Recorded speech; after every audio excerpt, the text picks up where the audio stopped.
Welcome everyone, मैं हूं हारिस। आज हम जो मूवी देखने जा रहे हैं उसका नाम है मिनियंस द राइज ऑफ ग्रू। तो चलिए शुरू करते हैं बिना किसी देरी के। मूवी के स्टार्टिंग में हम एक विलन को देखते हैं जिसका नाम बेल था, जो चोरी करके भाग रही थी और इसके पीछे पुलिस लगी थी जिसको एंटी विलन्स कहा जाता है। गाइज यहाँ हमें पता चलता है कि बेल एक मैप चुरा कर आई है और इसके बाद एक स्टूडियो के अंदर चली जाती है जहाँ इसके साथ 5 और विलन्स भी होते हैं और इनकी टीम का नाम विशियस 6 था, जिसका बनाने वाला वाइट नकल्स था जो इनका लीडर भी था। बेल जो मैप चुरा कर लाई वो एक जोडिंग स्टोन का था जो इनको चाइना में मिलने वाला। इसके अंदर बहुत सी पावर्स थी जो कि अलग अलग एनिमल्स की थी और वो इन्हें दुनिया में सबसे पावरफुल बनाने वाली थी। जोडिंग स्टोन को चुराने का काम वाइट नकल्स करता है और वो इसके लिए चाइना जाते हैं। चाइना में जब वो उस जगह पहुंचते हैं जहां जोडिंग स्टोन मिलने वाला था, तब वो देखते हैं कि वहां पर बहुत से ट्रैप्स हैं। वो इन ट्रैप्स से बचते हुए एक सीक्रेट डोर को ओपन करता है और फाइनली उसे जोडिंग स्टोन मिल जाता है। लेकिन तभी वहाँ छोटे छोटे मेटालिक गार्ड्स आ जाते हैं। वो अपनी स्किल्स की मदद से इन सब गार्ड्स को खत्म कर देता है और जैसे ही जोडिंग स्टोन को उठाता है तो वो देखता है कि जोडिंग स्टोन में उन जानवरों की पावर्स आने लगती हैं। अब बस उसे जोडिंग स्टोन को बाहर लेकर जाना था जहां विशियस 6 की टीम उसका इंतज़ार कर रही थी। वो किसी तरह बचते हुए अपनी टीम तक पहुंच तो जाता है, लेकिन वो टीम उसे धोखा देती है और बाकी 5 विलन्स वाइट नकल से जोडिंग स्टोन छीन लेते हैं और कहते हैं कि तुम अब बूढ़े हो चुके हो और तुम्हारी यहाँ पर अब कोई ज़रूरत नहीं। वाइट नकल्स को वहीं मरता छोड़कर ये लोग आगे चले जाते हैं। वहीं सीन चेंज होता है और हमें एक स्कूल दिखाया जाता है जहाँ टीचर अपने स्टूडेंट्स से पूछती है कि उन्हें बड़े होकर क्या बनना है। यहाँ कोई डॉक्टर, कोई इंजीनियर और कोई आर्टिस्ट बनना चाहता था, लेकिन गाइस ग्रू को तो विलन बनना था। वो विशियस 6 का बहुत बड़ा फ़ैन था और उसने इसको ज्वाइन करने के लिए एक एप्लीकेशन भी दे रखी थी। यहाँ हमें मिनियंस के बारे में भी दिखाया जाता है कि आखिर ग्रू को मिनियंस मिले कैसे थे। एक रात ये सारे मिनियंस किसी ऐसे विलन को ढूंढ रहे थे जिसके अंडर वो काम कर सकें और वहीं इन्हें ग्रू मिलता है जो कि इन्हें अपने साथ रख लेता है। तब ही से मिनियंस ग्रू के साथ रहते हैं और वो इसके साथ मिलकर बहुत सी शैतानियाँ करते हैं। बचपन ही से ग्रू बहुत शैतान था और अब हमें पता चलता है कि जो एप्लीकेशन उसने विशियस 6 को ज्वाइन करने के लिए दी थी वो अप्रूव हो चुकी है और उसे बेल का एक मैसेज आता है जिसमें वो उसे इंटरव्यू के लिए बुलाती है। ग्रू ने अपनी अलमारी के नीचे एक सीक्रेट रूम बनाया था जहाँ पर सारे मिनियंस रहा करते थे। वो वहाँ पर कोई काम नहीं करते थे सिवाय एंटरटेनमेंट के। ग्रू को ये सब मिनी बॉस कहते थे। यहाँ इन सबको ग्रू बताता है कि उसने विशियस 6 को ज्वाइन करने के लिए जो एप्लीकेशन दी थी वो अप्रूव हो चुकी है और कल इसे इंटरव्यू के लिए बुलाया गया है। अब क्योंकि कल उसका इंटरव्यू था इसीलिए वो आज जल्दी सो जाता है और उसके 3 सबसे प्यारे मिनियंस यानी कैबिन, स्टीवर्ड और बॉब उसके पास ही आकर सो जाते हैं। वहीं दूसरी तरफ बेल न्यूज़ में आती है और बताती है कि चाइनीज़ न्यू ईयर पर जोडिंग स्टोन की पावर सबसे ज़्यादा हो जाती है और अगले 2 दिन में ही वो दुनिया के सबसे पावरफुल विलन्स बन जाएंगे। यहीं हमें पता चलता है कि वाइट नकल्स मरा नहीं था बल्कि वो अभी भी ज़िंदा है और इसने कुछ गुंडों को भी हायर किया है जो कि इसके सारे काम करते हैं। अगले दिन ग्रू तैयार होकर इंटरव्यू के लिए जाने वाला था, लेकिन मिनियंस इसे रोक लेते हैं और उन्हें भी अपने साथ ले जाने का कहते हैं। ग्रू को अब ये काम अकेले करना था क्योंकि वो इसमें कोई भी गलती नहीं कर सकता था और यहाँ ग्रू को पुराने दिन याद आते हैं कि कैसे मिनियंस अपना मासूम सा चेहरा बनाकर उससे सारे काम करवा लिया करते थे। लेकिन इस बार ग्रू नहीं पिघलता और उन्हें ले जाने से साफ मना कर देता है।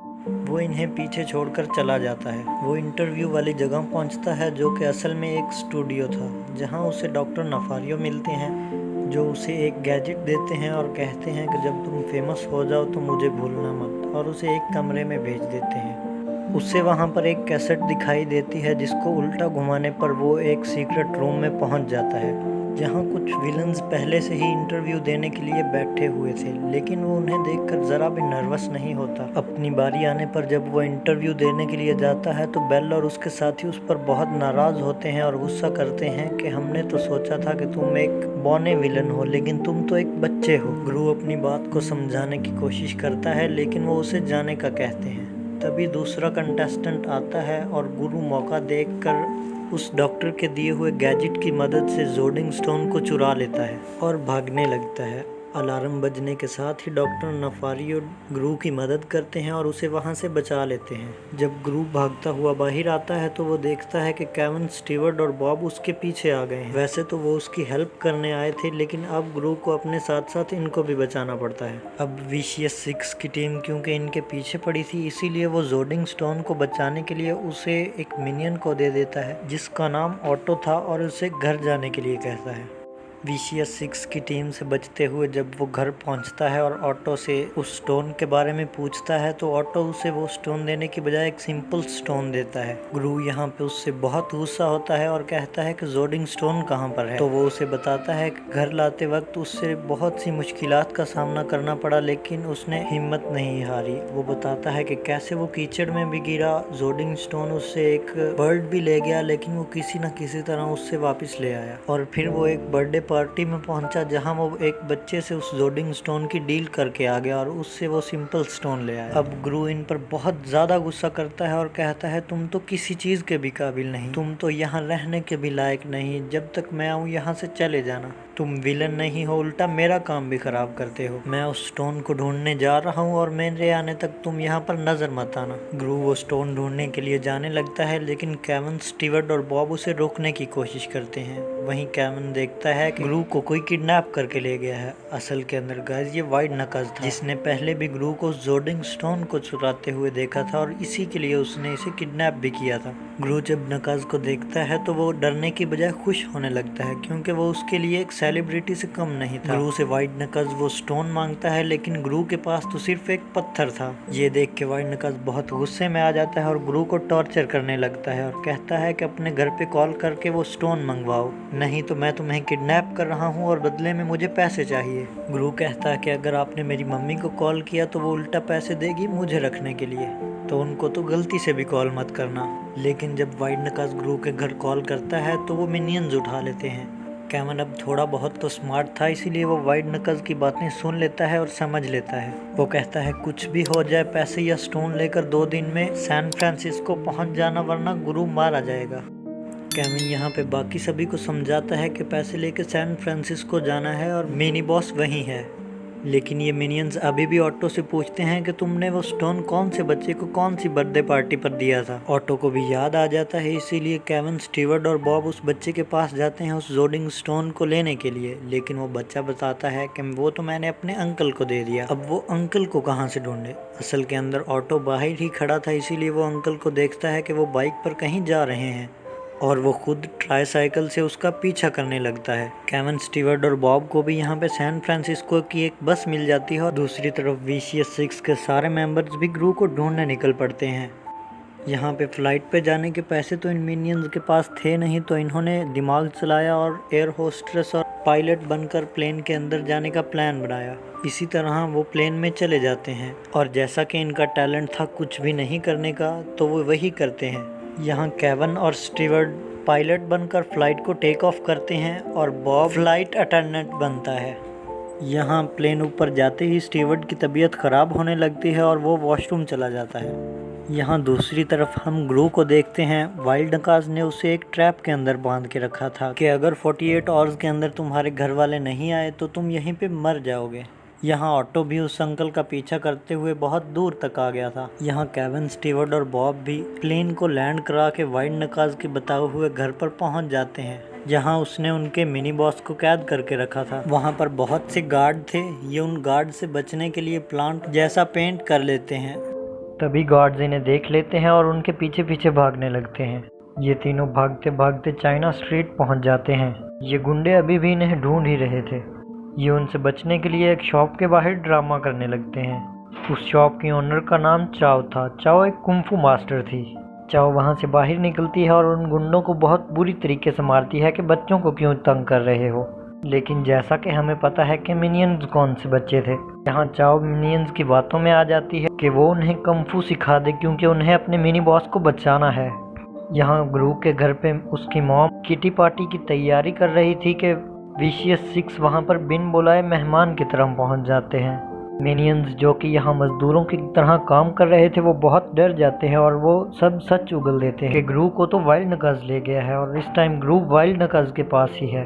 यहाँ VCS6 की टीम सोचती है कि ग्रू से उन्होंने जोर्डिंग स्टोन तो लेना ही है, इसी बहाने वो वाइल्ड नकज़ को भी मार देंगे। यहाँ चाओ ने भी सोच लिया था कि वो मिनियंस को कुंग-फू सिखाएगी, इसीलिए वो उनकी क्लासेस स्टार्ट कर देती है। यहाँ जैसे कि हमें पता है कि मिनियंस के पास दिमाग तो था नहीं, इसीलिए वो बहुत ख़राब कुंग-फू सीखते हैं। दूसरी तरफ जब वाइल्ड नकाज अपने साथियों को कोई पैसे नहीं देता तो वो उसकी टीम छोड़कर चले जाते हैं। तभी उसे याद आता है कि वो छोटा बच्चा उसके सारे काम कर देगा, इसीलिए वो उसे आज़ाद कर देता है ताकि वो उसके काम कर सके और उस कहता है कि ये तुम्हारी पनिशमेंट है। यहाँ ऑटो भी मरने ही वाला होता है तो वो अंकल एंजल की तरह आते हैं और उसे जोर्डिंग स्टोन गिफ्ट के तौर पे देते हैं और साथ ही साथ उसे सैन फ्रांसिस्को तक लिफ्ट भी देते हैं। ये दोनों मस्ती करते हुए सैन फ्रांसिस्को पहुंच जाते हैं। यहाँ बेचारे ग्रू को वाइल्ड नकज़ काम करवा रहा था और वो भी स्विमिंग पूल साफ करने का। स्विमिंग पूल में क्योंकि बहुत से क्रोकोडाइल्स थे, इसीलिए वाइल्ड नकज़ खुद नीचे उतरता है और स्विमिंग पूल साफ करने लगता है। तभी वो पूल के अंदर गिर जाता है। वो क्रोकोडाइल्स का खाना बनने ही वाला था कि ग्रू हीरो की तरह आता है और उसे बचा लेता है। यहाँ चाओ इन मिनियंस को काफी नई नई टेक्निक्स सिखा रही थी, लेकिन वो ट्रेनिंग पूरी नहीं करते और खुद को मास्टर समझ लेते हैं और वहाँ से चले जाते हैं। यहाँ नकज़ ग्रू से पूछता है कि उसने उसकी जान क्यों बचाई, वो उसे छोड़ के भाग भी तो सकता था, लेकिन वो उसे बताता है कि वो उसका फेवरेट विलन है, इसीलिए वो उससे हमेशा से इंस्पायर्ड है और वो उससे सीखना चाहता है। यहाँ ग्रू की बातें सुनकर नकज़ भी मान जाता है और उसे बैंक ऑफ इवल्स में ट्रेनिंग देने के लिए लाता है। यहाँ पहले से ही ये बैंक चोरों का था और ऊपर से ये इसमें चोरी करने आए थे। नकज़ यहाँ हार्ट अटैक की एक्टिंग करता है, तभी ग्रू डॉक्टर नफारियो के दिए हुए गैजेट की मदद से एक लॉकर को ओपन करता है और वहाँ की सारी चीज़ें चुरा लेता है। और वाइल्ड नकज़ जो यहाँ पे हार्ट अटैक की एक्टिंग कर रहा था, उसे बेमतलब में शौक खाने पड़ जाते हैं। यहाँ बाहर आके नकज़ ग्रू पे बहुत प्राउड करता है क्योंकि उसने बहुत सी चीज़ें चुराई थी, जिनमें मोनालिसा की पेंटिंग भी थी। यहाँ केविन, स्टीवर्ट और बॉब जब अपने मिनी बॉस को बचाने के लिए वाइल्ड नकज़ के घर जाते हैं तो वो देखते हैं कि वहाँ पे कोई भी नहीं है और ऊपर से VCS6 की टीम वहाँ पर बहुत तोड़ फोड़ करके गई है। ऑटो भी अब यहाँ पे चाइना स्ट्रीट में पहुँच जाता है। दूसरी तरफ ग्रू जब वाइल्ड नकज़ के साथ उसके घर आता है तो वो देखते हैं कि नकज़ का सारा घर डिस्ट्रॉय हो चुका है। अब नकज़ को अच्छी तरीके से पता था कि ये किसने किया है और उसकी सारी होप टूट जाती है। यहाँ उसे VCS6 की टीम पर बहुत गुस्सा आता है कि कोई किसी को इतना धोखा कैसे दे सकता है। वो याद करता है कि कैसे उसी ने इस टीम को बनाया था और अब उसी की टीम ने इसे धोखा दे दिया। लेकिन ग्रू हार नहीं मानता और वो वाइल्ड नकज़ को कहता है कि हम दोनों मिलकर फिर से एक टीम बना सकते हैं। लेकिन वाइल्ड नकज़ तो बहुत ही डिसअपॉइंटेड था। वो उसे कहता है कि अब कुछ नहीं हो सकता और उसे जाने के लिए कह देता है। ग्रू एक बस में बैठ के घर जाने लगता है, तभी उसे ऑटो नजर आता है, वो भी जोर्डिंग स्टोन के साथ। तभी यहाँ पे VCS6 की टीम आती है जो उन दोनों के पीछे लग जाती है और आखिरकार उनसे जोर्डिंग स्टोन छीन लेती है। यहाँ बेल उस जोर्डिंग स्टोन को पकड़ लेती है और जैसे ही 12 बजते हैं चाइनीज न्यू ईयर स्टार्ट हो जाता है और सारी इवल्स पावर एक साथ ही एक्टिवेट हो जाती हैं और ये पांचों बहुत बड़े मॉन्स्टर्स में बदल जाते हैं और हर चीज डिस्ट्रॉय करने लगते हैं। अब जोर्डिंग स्टोन की पावर से उन तीनों मिनियंस को भी पावर्स मिली और वो तीनों भी अलग अलग क्रिएचर्स में बदल जाते हैं, चिकन, हेन और रैबिट के अंदर। हालांकि इन लोगों ने भी कुंग-फू सीखा था, इसीलिए इनमें शानदार फाइट होती है। ये तीनों मिनियंस उन पांचों विलन्स को बहुत बुरे तरीके से मारते हैं। यहाँ ग्रू को VCS6 की टीम ने क्लॉक के साथ बांध के रखा था, इसीलिए ऑटो आकर उसे छुड़ा लेता है। यहाँ दूसरी तरफ VCS6 की टीम ने वाइल्ड नकज़ को भी आग लगा दी थी और वो ग्रू को भी मारने ही वाले थे कि ये तीनों इतनी जोर से रोर करते हैं कि वो दूर जाकर गिरते हैं और बेल के गले से जोर्डिंग स्टोन भी गिर जाता है। जोर्डिंग स्टोन के गिरते ही ग्रू उसे उठा लेता है और VCS6 को रैट्स की टीम में बदल देता है। ग्रू बाद में उन मिनियंस को भी उस स्टोन की पावर से ठीक कर देता है। अब यहाँ पे क्योंकि इतना हंगामा हुआ था, इसीलिए पुलिस और एंटी विलन्स भी यहाँ पे आ जाते हैं और वो 5 चूहों और वाइल्ड नकज़ को पकड़ के ले जाते हैं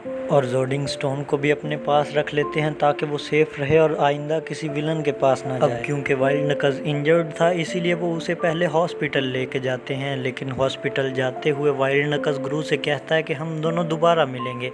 अब सीन चेंज होता है और हम देखते हैं कि वाइल्ड नकज़ मर चुका है और ग्रू बहुत बुरे तरीके से रो रहा है क्योंकि वो उसका फेवरेट विलन और टीचर भी था। सस्पेंस यहाँ पे तब खुलता है जब हमें पता चलता है कि वाइल्ड नकज़ मरा नहीं है और जो कॉफिन मिनियंस लेके आ रहे हैं उसमें केले भरे हुए हैं। ग्रू अब ये जानकर बहुत खुश होता है कि वाइल्ड नकज़ जिंदा है और उसके जाके गले मिलता है और कहता है कि मुझे अंदाज़ा भी नहीं हुआ कि आप जिंदा हैं। अब वाइल्ड नकज़ यहाँ पे कहता है कि ये भी मेरे लिए एक बहुत बड़ा एडवेंचर है कि मरे होने होने के बावजूद भी मैं जिंदा हूँ। फिर सारे मिनियंस को गाड़ी में भरकर ये लोग जाने लगते हैं और यहीं पे इस मूवी की हैप्पी एंडिंग हो जाती है। इसी तरह की और वीडियोस देखने के लिए वीडियो को लाइक करें और चैनल को सब्सक्राइब करें। Thanks for